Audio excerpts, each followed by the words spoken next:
வணக்கம் நண்பர்களே! இன்னைக்கு சின்ன மருமகள் சீரியல்ல பார்த்தீங்கன்னா, சேது 2 டேஸ் சென்னை போறாருங்க. கூடவே மீனாட்சியும் எடுத்துட்டு போகறக்கு விரும்புறாரு. ஏன்னா, மீனாட்சி இருக்கிறதே அவர் கூட 2 நாள் மட்டும் தான். அந்த 2 நாள் கூட டைம் வேஸ்ட் பண்ணக்கூடாது தான் தன்னோட குழந்தையோட இருக்கணும் அப்படிங்கிறதுல ரொம்ப விருப்பப்படுறாருங்க சேது. ஆனா, தமிழ்ச்செல்வி என்னங்கிறாங்க, "ஏங்க இந்த சின்ன வயசுல இந்த குழந்தைய தூக்கிட்டு போய் குழந்தைக்கு ஏதாவது ஆயிடுச்சுன்னா என்ன பண்றது? இதுக்கெல்லாம் நான் சம்மதிக்கவே மாட்டேன்" அப்படின்னு மலர்கிட்ட சொல்றாங்க. ஆனா மலரும், "நாங்க எல்லாருமே போறோம்ல தமிழே! கண்டிப்பா நல்லா பார்த்துக்குவோம். நீ ஒன்னும் வொரி பண்ணாத" அப்படின்னு சொல்றாங்க. ஆனா தமிழ்ச்செல்விக்கு மனசே கேட்கலங்க.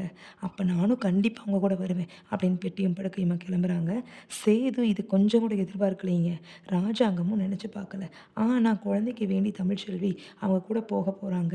கருப்பும் சொல்றாரு, "நம்ம தான் 2 கார்ல போறோம் இல்லங்க ஐயா!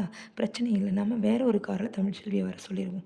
திடீர்னு குழந்தை அழுக ஆரம்பிச்சதுன்னா, கண்டிப்பா தமிழ்ச்செல்வி வேணும். அங்க போய் நம்மனால கண்டிப்பா சமாளிக்க முடியாது" அப்படின்னு சொல்றாங்க. அதுக்கு ராஜாங்கமும் அக்செப்ட் பண்ணிக்கிறாருங்க. தமிழ்ச்செல்வி சேது கூட போறாங்களா? அங்க மறுபடியும் அவங்களுடைய காதல் மலரப்போகுதா? அப்படின்னு நம்ம பார்க்க போறோங்க. பொறுத்திருந்து பார்ப்போம். பாய்.